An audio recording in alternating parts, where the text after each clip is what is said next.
மாதத்துக்குரிய ஒரு வாக்குத்தத்த வசனத்தை சொல்லி நான் பிளஸ் பண்ண விரும்புகிறேன். அந்த வாக்குத்தத்த வசனத்தை எடுத்தவர்கள் வாசிக்கலாம். எபிரேயர் 6ஆம் அதிகாரம் 14ஆம் வசனத்தை நான் உங்களோடு பேசும்படி ஆசைப்படுகிறேன். எடுத்தவர்கள் வாசிக்கலாம். எபிரேயர் 6ஆம் அதிகாரம் 14ஆம் வசனம் நானே வாசிக்கிறேன். நிச்சயமாகவே நான் உன்னை ஆசீர்வதிக்கவே ஆசீர்வதித்து பெருகவே பெருக பண்ணுவேன் என்றார். ஆமேன். இந்த வசனத்தை இங்க நல்லா பாருங்களேன். இன்னைக்கு நான் பேச போகிற வார்த்தை நிஜமா சொல்லுகிறேன், உங்களுக்கு இது தீர்க்க தரிசனமான வார்த்தையா இருக்க போகிறது.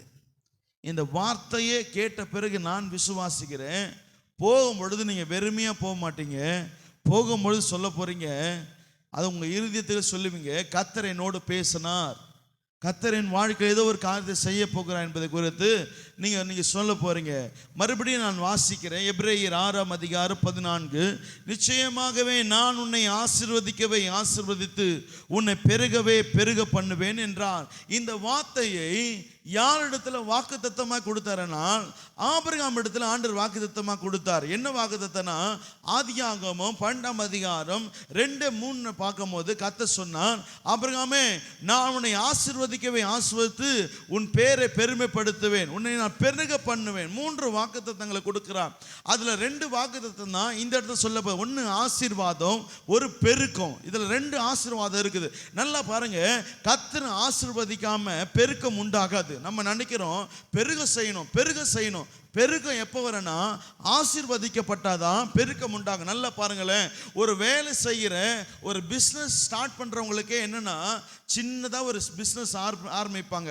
அந்த பிஸ்னஸ் சின்னதா ஆரம்பிக்கும் பொழுது எப்படி நினைப்பாங்கன்னா, இதை கொண்டு நம்ம பெருகணும். எப்படி, ஒரு சின்ன கடை வைப்பாங்க. அந்த கடை என்ன பண்ணும், நல்லா டெவலப் ஆக ஆஸ்வதிக்கப்பட அது அப்படியே என்ன பண்ணுவாங்க, ஒரு ரூம் எடுப்பாங்க. அந்த ரூம் எடுத்து நல்லா ஓடும் பொழுது, அது ஆஸ்வதிக்கப்படும் பொழுது ஹோட்டலா மாறும். ஹோட்டல்னா பெரிய கடையா மாறும். இப்படிதான் பெருக பண்ணுவாரு. நம்ம ஒரு சின்ன ஒரு காரியத்தை ஸ்டார்ட் பண்ற அவங்களை எப்படி ஆரம்பிக்கிறாங்க, சின்னதா ஆரம்பிக்கும் போதே ஒரு நோக்கம் உண்டு, ஒரு தரிசனம் உண்டு.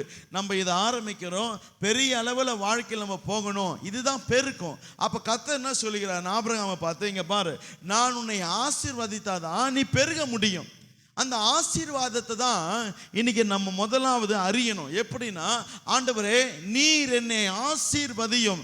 வேதத்துல சில மனிதர்களை கர்த்தர் ஏன் ஆசீர்வதித்தார், ஏன் கர்த்தர் அவர்களை பெருக பண்ணார், அவர்கள் என்ன கர்த்தரிடத்தில் ஜெபம் பண்ணாங்க, ஆண்டவரத்தில் என்ன கேட்டாங்க. முதலாவது பார்த்தீங்கன்னா, யாபேசுடைய வாழ்க்கையில அவன் பண்ற, ஆண்டவரே என் எல்லையை பெரிதாக்குங்க, என் எல்லையை பெரிதாக்குங்க. அதாவது எல்லையை பெரிதாக்குங்கன்னா, நான் ஆண்டவரே குறுகிய நிலையில் இருக்கிறேன். இங்க பாருங்க, அதனால தான் வசனம் சொல்லுகிறது, தரிசனமானது குறித்த காலத்துக்கு வைக்கப்படுது. அது உனக்கு சடிதிலே விளங்காது. குறித்த காலத்தை வைக்கப்படுது, அது ஒரு நாள் தான் உனக்கு விளங்கும். இன்னைக்கு உனக்கு விளங்காது. கர்த்தர் ஏன் இந்த பாதையில் நடத்துறாரு, ஏன் இந்த வாழ்க்கையில் நான் இப்படி கடந்து போகிறேன், உனக்கு ஒண்ணுமே புரியாது. எப்போ வரைக்கும் புரியாதுன்னா, நீ ஆசீர்வதிக்கப்படாத வரைக்கும் வாழ்க்கையில் எப்படி இருக்குன்னா, வாழ்க்கை முழுதும் வெறுமையாகவே இருக்கும். ஆபிரகாமுடைய வாழ்க்கையில பாருங்க, இந்த ஆசீர்வாதத்தை அவன் எப்பொழுது பெற்றுக்கொண்டான், எப்பொழுது பெருக்கம் கண்டானா, ஆண்டவர் 75 வயதுல கர்த்தர் ஆபிரகாம் அழைக்கிறார். ஆனா அவன் ஆசீர்வாதத்தை பெற்றுக்கொண்டதுன்னா 100வது வயதுல, கிட்டத்தட்ட 25 வருடங்கள் அவன் காத்திருக்கிறான் தேவ சமூகத்துல. எப்படி தெரியுங்களா, சும்மா இல்லைங்க.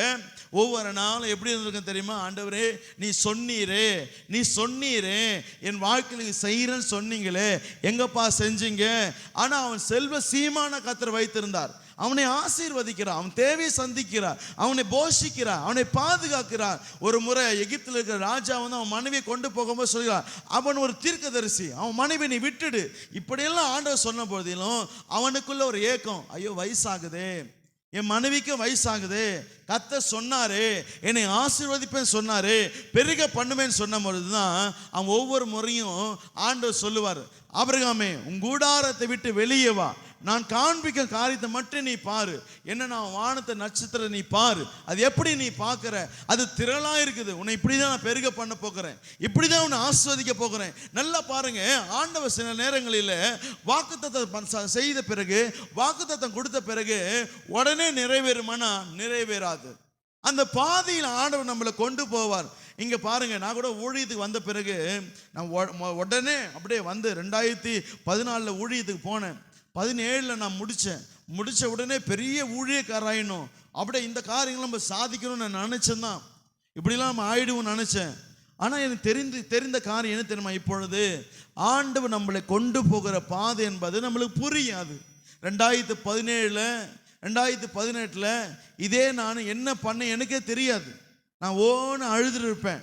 ஏன் ஆண்டவரே, நீங்கள் என்ன செய்ய சித்தமாக இருக்கிறீங்க?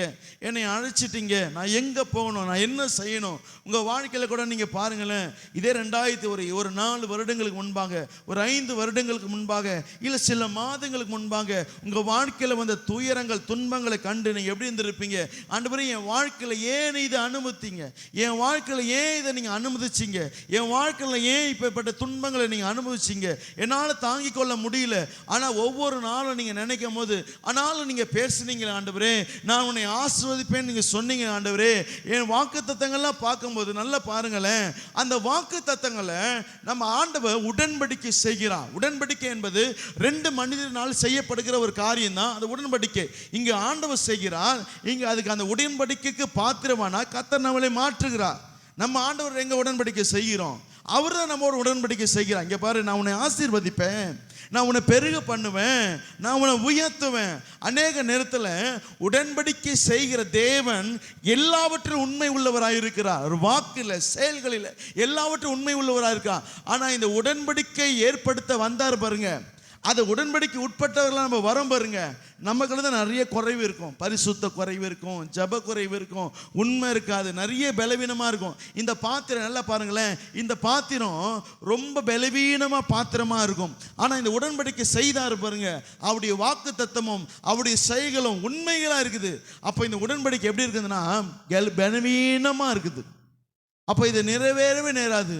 அதனால தான் நான் பாருங்களேன், ஆண்டவர் எப்பெல்லாம் பலவீனமாக ஆகிறோமோ மறுபடியும் அந்த வாக்கு தத்தங்களை சொல்லி சொல்லி சொல்லி நான் உன்னை ஆசீர்வதிப்பேன், நான் உன்னை ஆசீர்வதிப்பேன், நான் உன்னை பெருக பண்ணுவேன் அப்படியே தெரியுமா?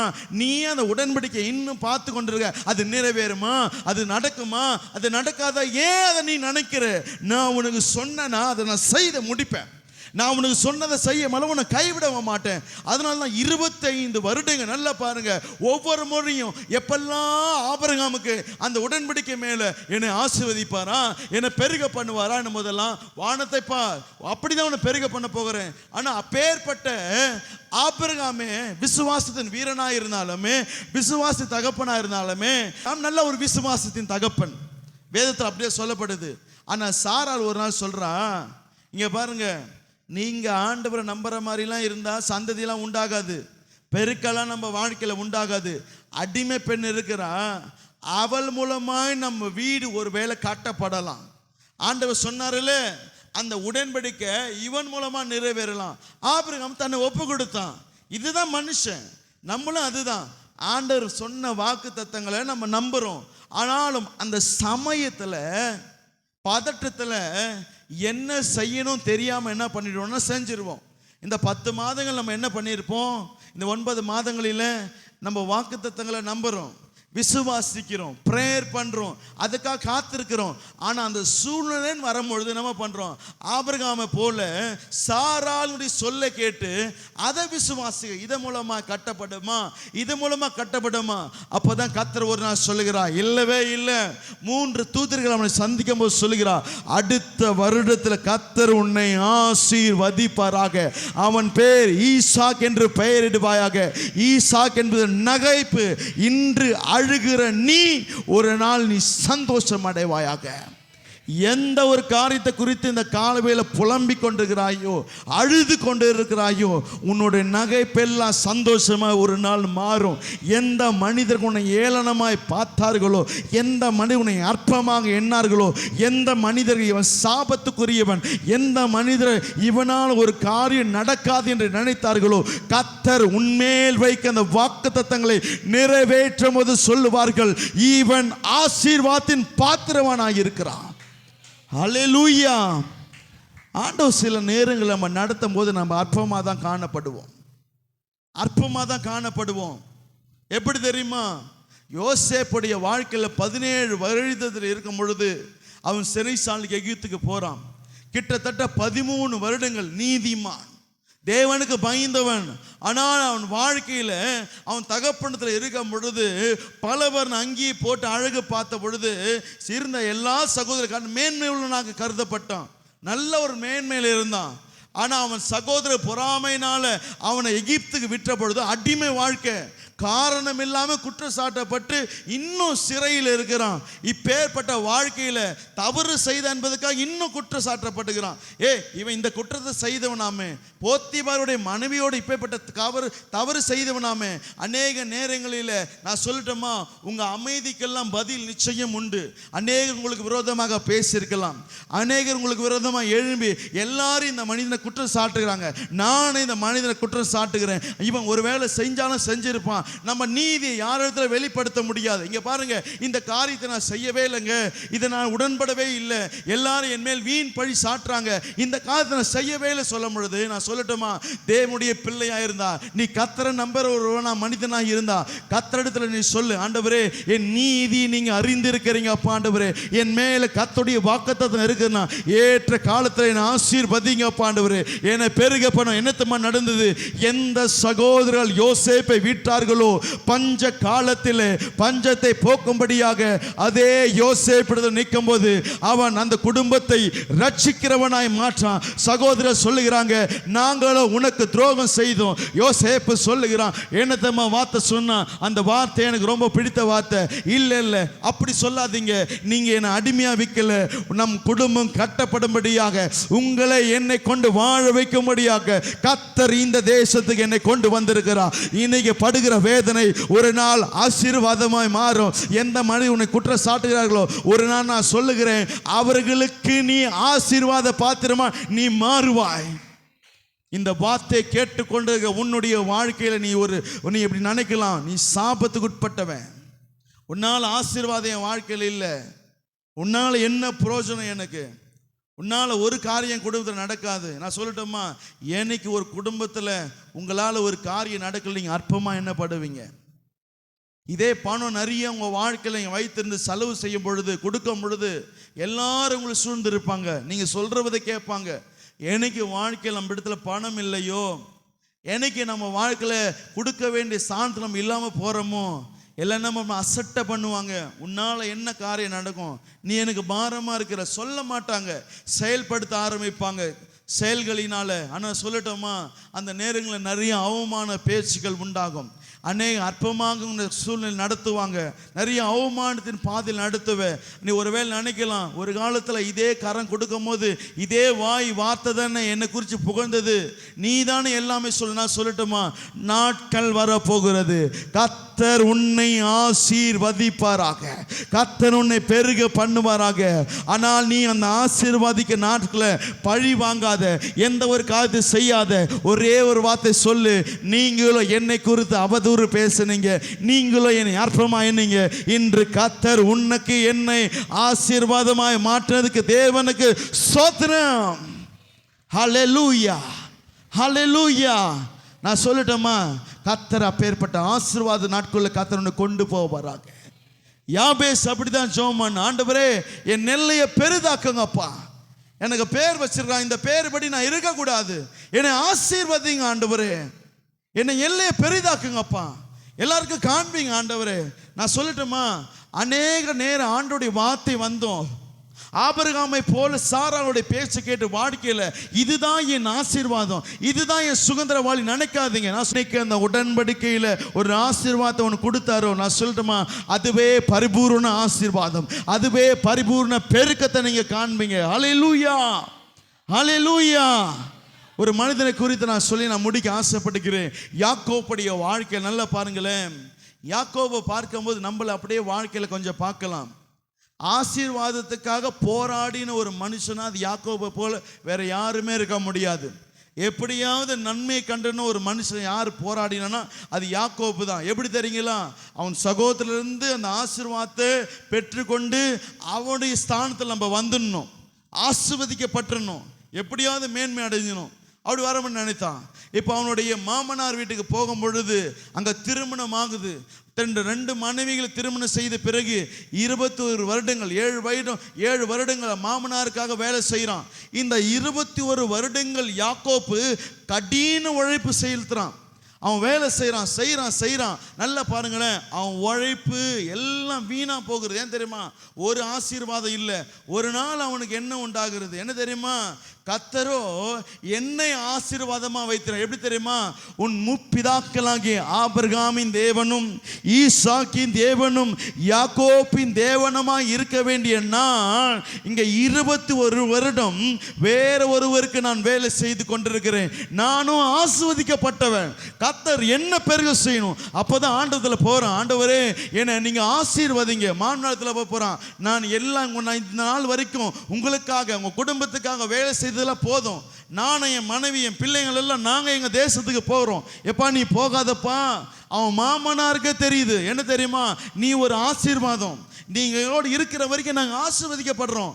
நீ போகாத. அவன் சொல்லுகிறான். யாக்கோப்பை நம்புகிற தெய்வம் உண்மையான தெய்வம். அவனை அனுப்பாதீங்க. அவன் தீர்மானம் செய்கிறான். இல்லை நான் போகணும். அவன் வெறுங்கையா போனான். ஆனால் திரும்ப வரும்போது எப்படி வந்தான்? கர்த்தர் அவனை ஆசீர்வதித்து கர்த்தர் அவனை பெருக பண்ணினார். ஹல்லேலூயா. கர்த்தர் அவனை ஆசீர்வதித்து பெருக பண்ணார். ஆனால் வாழ்க்கையில் இன்னும் அந்த ஆசீர்வாதம் வரல. மனுஷிகத்தில் அவன் நினைச்சான் பார்த்தீங்களா, எனக்குன்னு அது இருக்கணும் இது இருக்கணும். எனக்கு போல அவன் வாழ்க்கை 2 மனைவி இருந்தாங்க, 12 பிள்ளைங்க இருந்தாங்க, ஆடு மாடு ஒட்டகம் எல்லாம் உலக செல்வம் எல்லாம் வந்துடுச்சு. அநேக நேரத்தில் நம்ம உலக ஆசீர்வாதங்களை கொண்டு நினைக்கிறோம் நான் ஆசீர்வதிக்கப்பட்டேன். அப்படி அல்ல. நீங்கள் என்னைக்கு ஒரு வீடு வந்துச்சு, காரு வந்துச்சு, இது வந்துச்சு, அதெல்லாம் நான் ஆசீர்வதிக்கப்பட்ட நினைச்சேன். நீங்கள் ஆசீர்வாதமாக கிடையாது. கர்த்தருடைய ஆசீர்வாதம் என்ன தெரியுமா? அவர் உன்னை ஆசீர்வதிக்கணும். எப்படி தெரியுமா? யாக்கோப்பு எல்லாம் இருந்தும் முழுவதும் தேவனோடு போராடுறான். ஒரு மனிதனோடு போராடுவதை போல போராடி கொண்டிருக்கிறான். என்னை ஆசீர்வதியும், என்னை ஆசீர்வதியும், என்னை ஆசீர்வதியும். காலில் விழுந்த உடனே அந்த தேவதூதன் சொல்லுகிறான், பொழுது விழுதாயிற்று நான் போகணும். சொல்லும் போது தான் சொல்லுகிறான், என்னை ஆசீர்வதித்தால் ஒழிய நான் உன்னை போக விட மாட்டேன். அப்படின்னு தெரியுமா? யாக்கோப்புடைய வாழ்க்கை தெரிகிறது. நான் ஏமாற்றப்பட்டு நான் ஏமாத்தின ஆசீர்வாதத்தை பெற்றுக்கொண்ட அது ஆசீர்வாதம் இல்லை. என் மாமனாட்டத்தில் போய் வேலை செய்து 21 வருடங்கள் வேலை செய்து பெற்றுக்கொண்ட அது ஆசீர்வாதம் இல்லை. கர்த்தாவே நீங்க சொன்னீங்களே, ஆபிரகாமுக்கு இடத்துல சொன்னீங்களே, என் முற்பிதாக்களிடத்துல சொன்னீங்களே, நான் உன்னை ஆசீர்வதிக்கவே ஆசீர்வதித்து உன்னை பெருகவே பெருக பண்ணு. அந்த ஆசீர்வாதம் ஏன் மேல வரணும் சொல்லும் போதுதான் அவன் சொல்லுகிறாரு, நீ மனிதனோடும் தேவனோடு போராடி ஜெயம் பெற்றதனால் இனி நீ யாக்கோபு எனப்படாமல் இஸ்ரவேல் எனப்படுவாயாக. நீ இஸ்ரவேல் எனப்படுவாயாக. இஸ்ரவேல் என்பது தேசம். ஆசீர்வாதம் என்னதமா நடந்தது? அந்நாள் முதற்கொண்டு கர்த்தர் யாக்கோப்பை ஆசீர்வதித்தார். அவனை பெருக பண்ணினார். அவனை பெரிய கூட்டமாக மாற்றினார். இங்க பாருங்க, ஆபிரகாம் இடத்துல கூட ஈசாக்கு தான் கொடுத்தாரு. ஈசாக்கு 2 பிள்ளைகளை கொடுத்தாரு. ஆனால் இந்த யாக்கோப்பு மூலமாக தான் 12 பிள்ளைகளை கொடுத்து ஒரு சந்ததியே உருவாக்கினாரு. அந்த பிள்ளைங்கள் தான் ஒரு தேசமாக மாறிச்சு. வெறும் கோலும் கையுமா போனான். ஆண்டவத்தில் கேட்டான், ஆண்டவரே என்னை ஆசீர்வதிங்கப்பா, என்னை பெருக பண்ணுங்கப்பா, என்னை பெருக பண்ணுங்கப்பா. நான் சொல்லுகிறேன், நீ ஆசீர்வதிக்கப்படலாம், நீ பெருகப்படவே மாட்டேன். கர்த்தருடைய ஆசீர்வாதம் உன் மேலே வந்தாதான் ஒரு பெருக்கத்தினை காண முடியும். அவன் போய் கேட்குறான், ஆண்டவரே என்னை ஆசீர்வதிங்கப்பா, என்னை பெருக பண்ணுங்கப்பா. நம்ம நினைக்கிறோம் நான் பெருக்க வேணும் பெருக்க வேணும் பெருக்க வேணும். எப்போ பெருக்க வேணும்? ஆசீர்வாதம் வந்தாதான். அந்த ஆசீர்வாதம் உலக ஆசீர்வாதம் இல்லை. ஒரு பிஸ்னஸ் ஸ்டார்ட் பண்ணோம், 1 லட்ச ரூபாய் இருந்தால் நான் ஆசீர்வதிக்கப்பட்டேன், நஷ்டம்தான் வரும். அந்த பிஸ்னஸை கர்த்தர் ஆசீர்வதிக்கணும். உன் குடும்பத்தில் எல்லாமே வந்துடுச்சு, குடும்பம் ஆசீர்வாதமாக இருக்காது. கர்த்தர் அந்த குடும்பத்தை ஆசீர்வதிக்கணும், பிளஸ் பண்ணணும். அங்கே அப்போ தான் சமாதானம் தங்கும். நீ கையிட்டு செய்கிற எப்போ ஆசீர்வாதம் வரும்? கர்த்தருக்கு பிரியமானதை செய்யும் பொழுது அவர் உன்னை பிளஸ் பண்ணும். இன்னைக்கு பாருங்க, சுயத்தினால் ஆசீர்வாதம் பெருக்கணும் முடியாதுங்க. நீங்க கற்றுக்கொள்ளணும். யாக்கோபிடத்தை கற்றுக்கொள்ளுங்க. யாக்கோபு ஒரு நாள் புரிந்து கொண்டான், ஆபிரகாமை ஆசீர்வதித்த போல கர்த்தாவே என்னை நீர் ஆசீர்வதியும். அதனால தான் ஆண்டவர் சொன்னார், ஆபிரகாமின் தேவனும் ஈசாக்கின் தேவனும் யாக்கோபின் தேவனுமா நான் இருக்கிறேன். அதனால தான் நீங்கள் பழைய ஏற்பாட்டை நீங்கள் பார்த்தீங்கன்னா ஆபிரகாம் பேர் கூட அதிகமாக வராது, ஈசாக்கு பேர் கூட வராது. எப்பெல்லாம் இஸ்ரவேல் ஜனங்களை கர்த்தர் அடையாளப்படுத்தும் போது சொல்லும் பொழுது இஸ்ரவேலே இஸ்ரவேல்னு சொல்லுவார். அதே போல் அவன் பழைய பேராகிய யாக்கோப்பே சொல்லுவார். யாக்கோப்பே யாக்கோப்பேன்னு சிறு பூச்சியே நீ ஒன்றுக்கு கலங்காதே, யாக்கோப்பே பயப்படாதே, நான் உன்னோடு இருக்கிறேன். அந்த யாக்கோப்பை குறித்து பேசல, இஸ்ரவேல் ஆகிய தேசத்தை சொல்லுகிறார். ஏன் தெரியுமா? யாக்கோப்பை கர்த்தர் ஆஸ்பத்தினால எப்பெல்லாம் கர்த்தர் இஸ்ரவேலை பார்க்கும் போது நினைப்போம், இவன் ஒரு யாக்கோபு, இவன் யாக்கோபு தான். ஆனால் நான் இஸ்ரவேலை இவனை மாற்றிருக்கிறேன். இஸ்ரவேலை மாற்றினாலும் சில குணங்கள் யாக்கோபு போல இருக்குது, ஆனாலும் நான் இவனை ஆசீர்வதிக்க விரும்புகிறேன். இந்த மாதத்தை நான் சொல்லுகிறேன், கர்த்தர் உன்னை ஆசீர்வதிப்பாராக, கர்த்தர் உன்னை பெருக பண்ணுவாராக, எல்லாவற்றையும் சூழ்நிலைகளை மாற்றுவார். எத்தனை பேர் விசுவாசிக்கிறீங்க? கர்த்தர் உன்னோட பேச இருக்கிறார். நான் விசுவாசிக்கிறேன். அவர் வார்த்தை உனக்குள்ள வந்திருக்கிறது. ஒரே ஒரு வார்த்தையை மாத்திரம் சொல்லுகிறேன், ஆணித்தரமா நான் விசுவாசிக்கிறேன். அற்பமா எண்ணப்பட்ட நீ ஆசீர்வாதமா நீ மாறுவ. நிச்சயமா இந்த வார்த்தை எழுதி வச்சுங்க. உன் ஸ்தானத்துக்கு கொண்டு வந்துருங்கம்மா. நான் தாழ்மையாக கேட்குறேன், உன் ஸ்தானத்துக்கு வந்துரு. நீ நிற்க வேண்டிய இடம் இந்த இடம், இந்த இடத்துல மட்டும் வந்துட்டு நின்றுட்டு ஆண்டவரே நீ சொல்லிப்பாரு. உன்னை சுற்றின எத்தனை பிரச்சனை அது மறைந்து போவதை நீ பார்ப்ப. ஒரே ஒரு சொல்யூஷன், உன் ஸ்தானத்தை வந்து நின்றுடு. நான் சொல்கிறேன், உன் பைபிளை எடு, ஜெபத்தை வா, ஆண்டவர் சமூகத்தில் அமர்ந்து சொல்லு, ஆண்டவரே அந்த உடன்படிக்கையில் கொஞ்சம் பலவீனமாயிட்டேன், இப்போ நான் மறுபடியும் வரேன், ஆசீர்வதிங்கப்பா, என்னை உயர்த்துங்க சொல்லும்போது நீ பார்ப்ப, நீ செய்கிற எல்லாவற்றையும் கர்த்தர் ஆசீர்வதித்து கொண்டே வருவதை நீ பார்க்க முடியும். அல்லேலூயா. நம்ம எல்லாம் கண்களை மூடி ஜெபிக்கலாமா? கண்களை மூடி ஜெபிக்கலாமா? யாபேஸ் கர்த்தரிடத்தில் கேட்டான், என் எல்லையை பெரிதாக்கும்படியாக யாபேஸ் விண்ணப்பம் செய்கிறான். ஆபிரகாம் தன் வாழ்க்கையில அடிமை பெண்ணாகிய ஆகார் மூலமாக தான் சந்ததி உண்டாகும் என்று நினைத்தான். அது அவனுக்கு ஆசீர்வாதம் இல்லை, அது பெருக்கம் இல்லை. கர்த்தர் அவனை ஆசீர்வதித்து பெருக பண்ணினார். யாக்கோப்புடைய வாழ்க்கையில பார்க்கும் பொழுது அவன் ஏமாற்றி பெற்றுக்கொண்ட சேஷ்ட புத்திர பாகம் அவனுக்கு ஆசீர்வாதம் இல்லை. 21 வருடங்கள் அவன் மாமனார் வீட்டில் உழைத்து சம்பாதித்த அந்த ஆசீர்வாதம் அவனுக்கு ஆசீர்வாதம் பெருக்கம் அல்ல.